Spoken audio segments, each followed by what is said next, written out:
Hello everyone and welcome to this mega course of Adobe Animate. In today's lecture, I am going to explain you that how can you change your day background into a night background. So let's get started. It is a very simple process. Just you have to pay attention and to listen what I am saying with full concentration. So first of all, I have this background. I am renamed this as BG. BG stands for background. I am going to double click on it and I am having two layers. I have explained in my earlier lecture that how can you download free background from internet from FreePic or VectEasy website. Similarly, I have downloaded this background from FreePic website. Now I have two layers here. One is of sky, one is of rest of the parts of this illustration.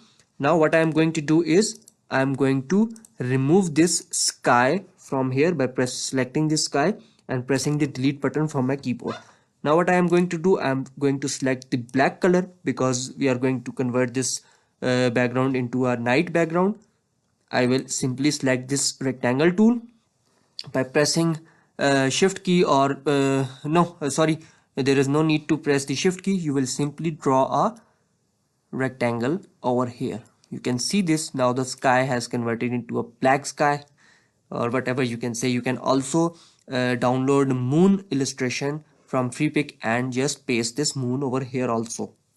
Okay, now what I'm going to do now, I'm going to lock this sky layer. I will unlock this layer.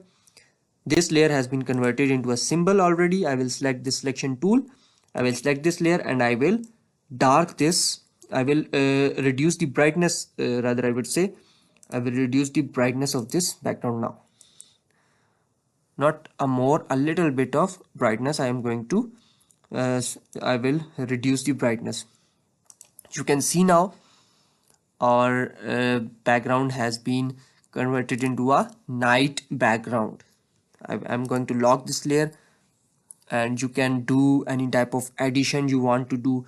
You can create stars. You can download different stars from a FreePic website and you can place it over here on sky layer, or you can draw a moon over here like that. And that's it for today, and I hope you have learned something from this lecture also. Remember me in your prayers. We'll meet in next lecture, and thank you so much and goodbye.